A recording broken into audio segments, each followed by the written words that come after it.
Hello everybody, welcome back to the course.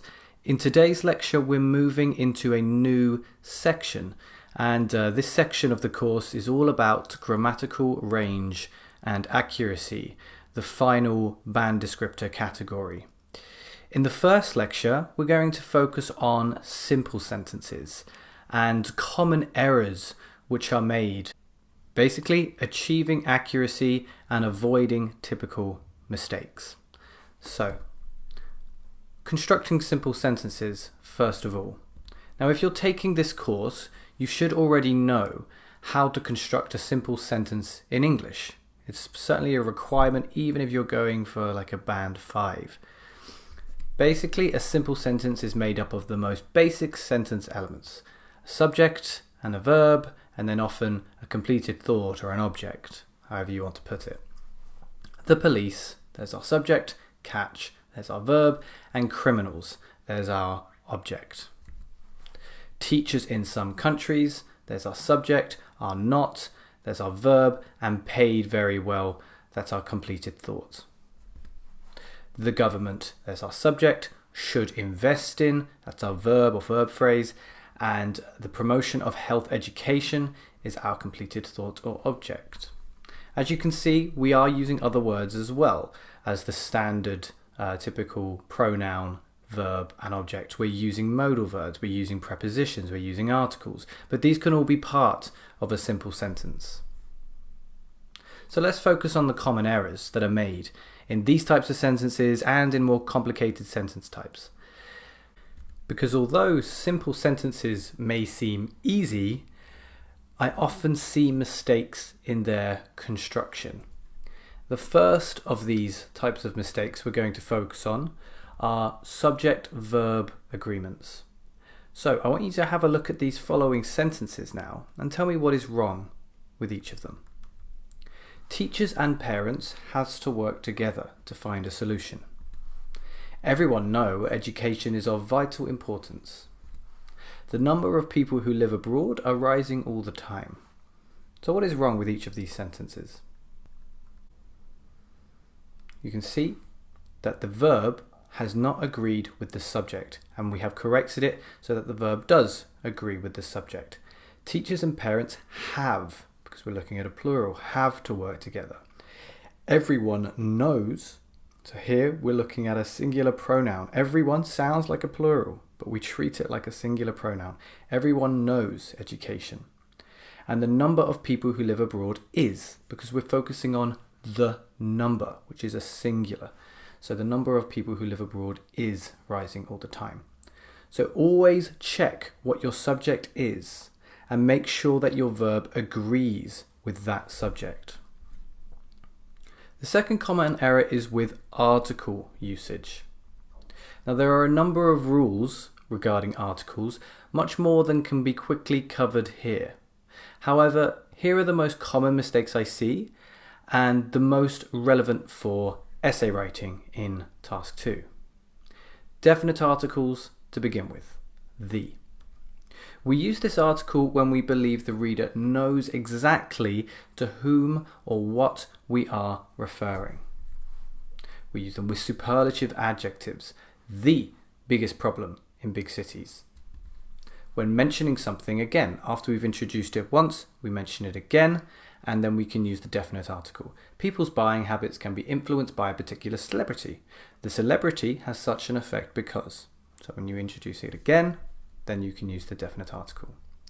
When saying something about all things referred to by a noun, the laptop was a major breakthrough. So that the laptop, the invention of that laptop, was a major breakthrough. When talking about groups of people, the elderly, the poor, the rich, the unemployed. So a lot of groups of people can begin with a definite article. And when the figure is the important part of the noun phrase, the number of people who smoke is worryingly high. Not a number of people who smoke, that would be more concerned with the people themselves. If we're more concerned about the figure, the actual number, then we'll use the article in front of number. The number of people who smoke is worryingly high. What about indefinite articles? A, or an if we're going before a vowel sound. We use this article with singular countable nouns when the reader does not know exactly to whom or what we are referring. When showing someone or something is part of a group, so there is a reason why crime rates are continuing to rise. It's one reason out of several. It is not the only reason. So a reason. It's part of a group. When we want to say something about all things of that kind, so a student cannot be expected to be well behaved all the time. We're not looking at a specific student, just all things of that kind. We do not use articles when we do not use indefinite articles when referring to plurals or uncountable nouns. There are many reasons why. Information on the internet can sometimes be unreliable, not an information on the internet. So we never use indefinite articles when referring to plurals or uncountable nouns.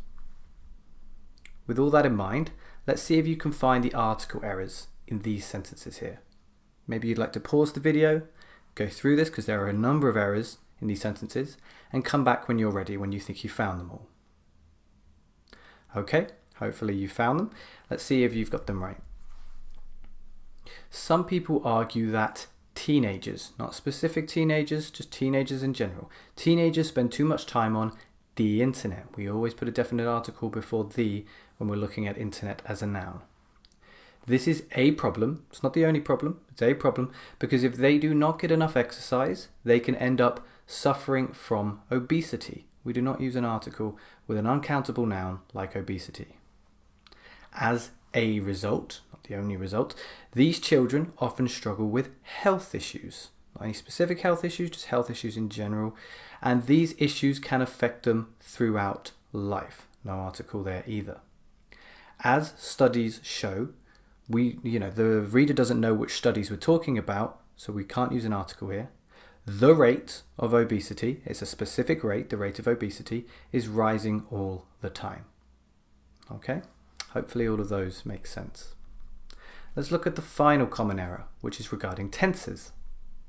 The majority of your essay will need to be written in the present simple, as this tense is often used to give opinions. I think investment is good.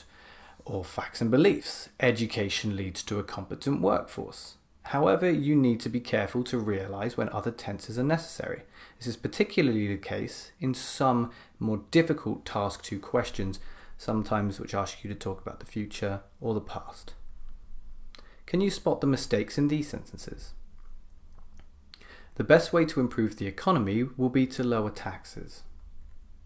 3 years ago, the government has decided to invest in healthcare. This leads to a huge improvement in public health. Sports facilities would be important because they would offer people an opportunity to exercise. To solve this problem, the government should give teachers a pay rise. As a result, the levels of job satisfaction rise and work performance improves. Now the errors here are slightly more difficult to find than with articles and subject-verb agreements. A little bit trickier. That's why when we come to the checking the essay lecture, I advise against checking for tenses when you've finished. Check for easier errors. But for this lecture today, particularly when we're thinking about getting it right at the time when you are actually writing your essay, it's very important that you use the correct tense. So see if you can work out where the issues are and then play the video again when you're ready to continue. Okay, let's see how you got on. The best way to improve the economy is to lower taxes. So it's your view, it's your belief. When we give these beliefs, you only need to use the present simple. 3 years ago, the government decided to invest in healthcare. We have a specific time in the past, 3 years ago. Therefore, we use the past simple. This led to a huge improvement in public health. Again, it's something that happened in the past, so we use the past simple. Sports facilities are important because they offer people an opportunity to exercise. That's not some unlikely event in the future, it's something that is true today. To solve this problem, the government should give teachers a pay rise. As a result, the levels of job satisfaction would rise, and work performance would improve.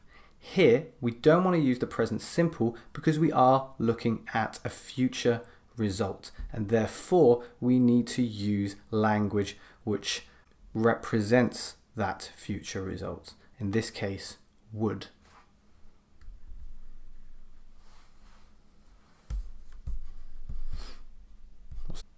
So that was a look at simple sentences and the three most common mistakes, which are subject-verb agreement, article usage, and tense usage. In the next lecture, we're going to look at how to accurately create a complex sentence.